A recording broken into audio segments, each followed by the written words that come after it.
Allah Azza wa Jalla says, وَجَدْتُهَا وَقَوْمَهَا يَسْجُدُونَ لِلشَّمْسِ مِن دُونِ اللَّهِ وَزَيَّنَ لَهُمُ الشَّيْطَانُ أَعْمَالَهُمْ فَصَدَّهُمْ عَنِ السَّبِيلِ فَهُمْ لَا يَهْتَدُونَ. The bird comes and reports back to Sulaiman after going to see Queen Saba's kingdom. And this is her analysis. وَجَدْتُهَا وَقَوْمَهَا يَسْجُدُونَ لِلشَّمْسِ. I found her and her nation prostrating to the sun. So they're worshipping the sun. مِن دُونِ اللَّهِ, as opposed to Allah. وَزَيَّنَ لَهُمُ الشَّيْطَانُ أَعْمَالَهُم. And shaitan, the devil, has successfully beautified their deeds to them. Meaning this heinous act of worship is a decorated act, and they think it's a spiritual act and a great, profound ritual, etc. فَصَدَّهُمْ عَنِ السَّبِيلِ. So thus he has prevented them from the path, from the correct path. فَهُمْ لَا يَهْتَدُونَ. Thus they are not going to commit themselves to correct guidance. They're too invested and too immersed in their shirk ways, in their ways of blasphemy, and they've beautified it for themselves because of shaitan, that they're not going to commit themselves to guidance. I'm amazed by this ayah because this is a bird that's giving this profound analysis. A bird didn't just see that they're worshipping.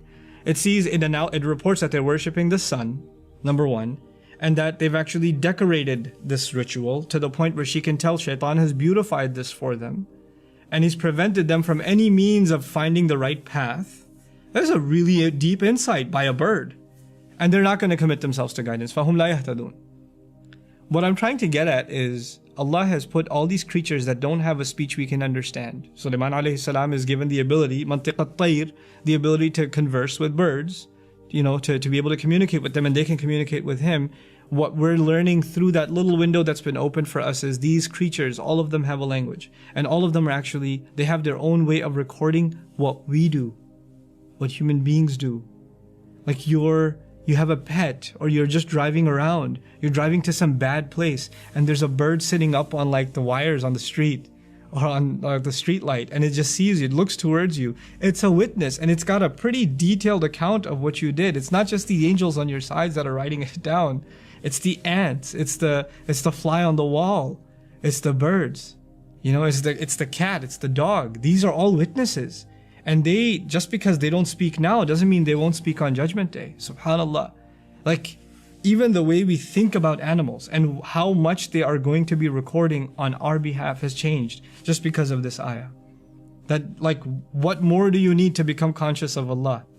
What did these people that were worshipping the sun, how trivial was it that a bird just flew by? You didn't even think about it. It's just a bird that flew by, and yet it was surveillance from Allah, is what that was. And surveillance to report back to a prophet. And then on the Day of Judgment, when everything becomes a witness, subhanallah, it's not just our own hands, our own feet, but even the animals around us are going to be witness. May Allah Azza wa Jal make us conscious and make us realize the presence of Allah and Allah's full view of all things just by these beautiful examples that He lays out for us.